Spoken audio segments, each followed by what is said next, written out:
U vrtu bi trebao vladati sklad između biljaka, životinja i čovjeka.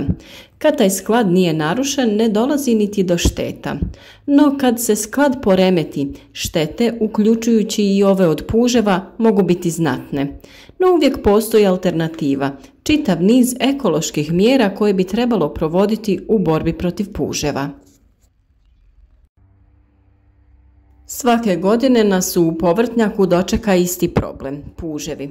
I dok s jedne strane doznajemo za nove i navodno efikasnije načine kako ih se riješiti, puževa kao da je sve više. Može li se uopšte toj napasti ikako stati na kraj? Vjerujemo da može uz nekoliko jednostavnih savjeta koje vam donosimo u ovom videu. Sreća u nesreći je jedino u tome što nisu svi jednako opasni po biljke. U vrtovima tako pronalazimo i puževe mesojede koji se hrane ostacima uginulih životinja i stručnjaci ih smatraju korisnim dijelom ekosustava. Potpuno suprotna priča su puževi biljojedi koji nam uništavaju dijelove, a nerijetko i cijele biljke. Osim uništenih povrtnica, njihova prisutnost u vrtu vidljiva je i po sluzavom tragu. U zemlju odlažu između 50 i 500 jaja. Dobro je znati da izbjegavaju češnjak i crveni luk, no zato nemilosrdno jedu lišće, stabljike i plodove, primjerice kupušnjača i salata. Vole i papriku, mahune te jagode. Dok od cvjetnih vrsta najviše napadaju ljubičice, dalije, ciklame, ljiljane i perunike. Protiv puževa se možemo boriti mehaničkim, biološkim i hemijskim mjerama. Najprihvatljivije i ekološki najpovoljnije je puževe sakupljati ručno u kasnim večernjim ili ranim jutarnjim satima.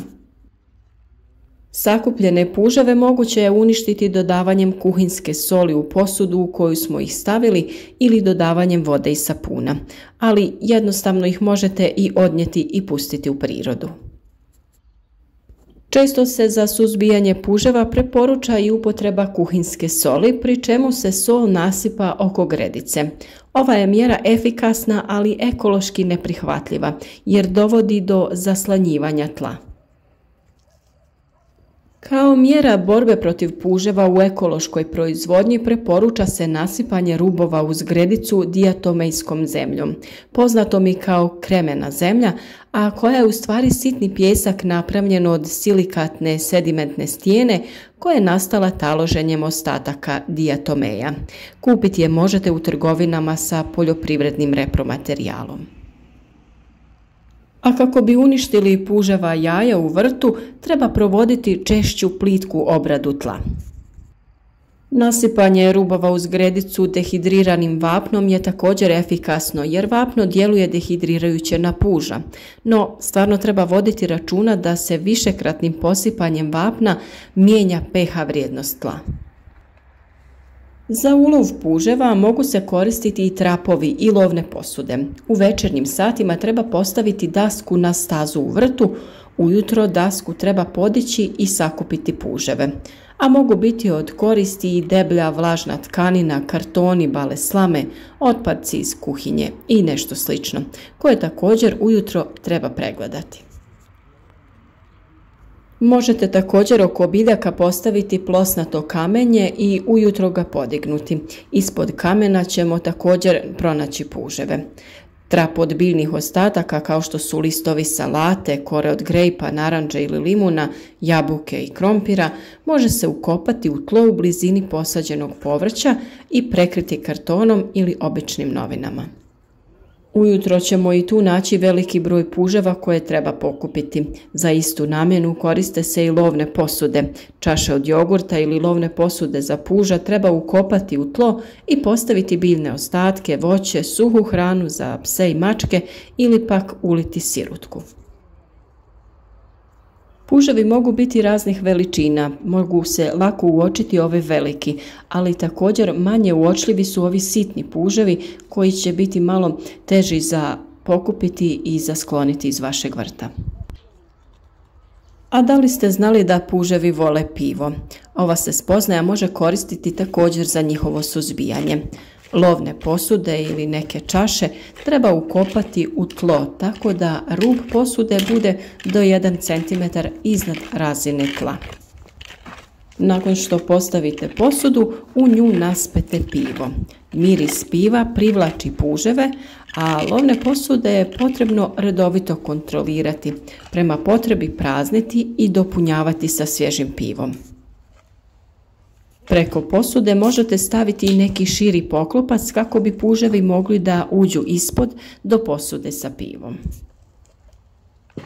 Sa puževima nećete imati problema ako u vrtu imate krticu ili ježa. Krtica je zakonom zaštićena životinja, ona se hrani gusjenicama, puževima i drugim vrstama beskičmenjaka.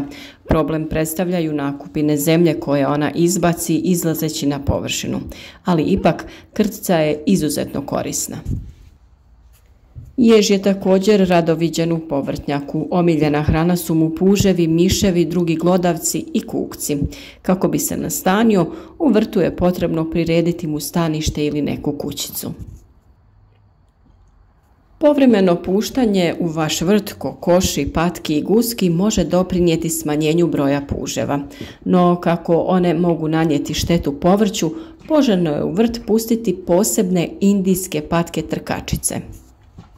Naime, one se hrane puževima, a ne oštećuju povrće.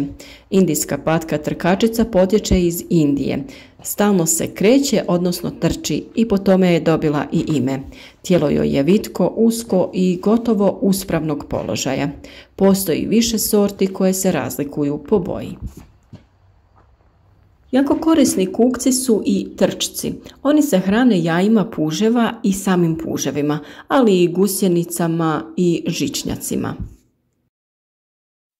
Krijesnice, strvinari i rovci također jedu puževe. Manjim puževima se hrane i kožaši, primjerice uholjež, koristan no ne i omiljen kukac. Uholjež ili štriga hrani se i lisnim ušima, grinjama te jajima leptira. U potragu za hranom kreće noću. Očuvanjem okoliša, postavljanjem kućica i hranilica za ptice povećat će se i njihova brojnost. Ptice koje se rado hrane puževima su bijela pastirica, slavuj, crvendać, drozd i čvorak. A puževe možete probati zadržati van vašeg vrta sa biljkama koji oni baš i ne vole. Posebno im nisu drage biljke koje imaju sjajan dlakav list ili pak list prevučen voštanom prevlakom, a od povrtnih vrsta izbjegavaju češnjak i crveni luk. Stoga je dobro i oko ruba gredice posaditi spomenute vrste, a unutar gredice lisnato povrće. U vrt treba saditi biljke koje svojim intenzivnim mirisom odbijaju puževe, primjerice kumin, kadulju, gorušicu, paprat, ricinus, timijan, hren, dragoljub i mak. Osim sadnje navedenih biljaka, gredicu je dobro prekriti i sa listovima spomenutih biljaka. Uz gredice i u njih dobro je saditi i biljke mamce koje privlače puževe. Jedna od njih je kadifa. Povrtnjak tako privremeno dobiva ljepši izgled, jer uz povrće raste i cvijeće. No, nažalost, kada puževi osjete miris kadife, ona postaje njihova hrana, a vrt bez ugođaja cvijeća. A presadnice povrća zaštititi možemo od puževa upotrebom hladne juhe od begonija. Jednu biljku begonije skupa sa cvjetovima treba usitniti i preliti sa 10 litara vode te ostaviti da stoji 2 sata. Odsjeđenu juhu koristiti za potapanje presadnica prije sadnje ili pak za zalijevanje nakon sadnje. Miris ove juhe odbija puževe. U borbi protiv puževa treba voditi računa i o zalijevanju. Preporuka je da se vrt zalijeva u jutarnjim satima jer tada su štete od puževa manje. Željezofosfat pelete koriste se u ekološkoj poljoprivrednoj proizvodnji. Taj proizvod nije otrovan, a u trgovini se može naći pod imenom feramol. Nakon hranidbe sa peletom željeznog fosfata, puž se prestaje hraniti i postupno dehidrira. Pelete je uputno postaviti u posude kao mamce. Sadržaj u posudama nije u direktnom kontaktu sa biljkom niti sa tlom, te nema negativnog djelovanja niti opasnosti za ptice i kućne ljubimce. Upotreba zatrovanih mamaca, to jest limacida, nije dopuštena u ekološkoj poljoprivrednoj proizvodnji, jer primjenom zatrovanih mamaca dolazi do zagađenja tla i vode te uginuća organizama koji tamo žive, pa najčešće tako stradaju vinogradski puževi, ježevi, ptice te kućni ljubimci. Ako i pored svih navedenih mjera uspjeh u borbi protiv puževa izostane, tada treba mijenjati usjev, to jest uzgajanu kulturu. I što drugo reći nego da se nadamo da će barem jedna od navedenih metoda biti efikasna, bilo da vrtove i povrtnjake u potpunosti očistite od puževa ili njihovu prisutnost i štete svedete na minimum.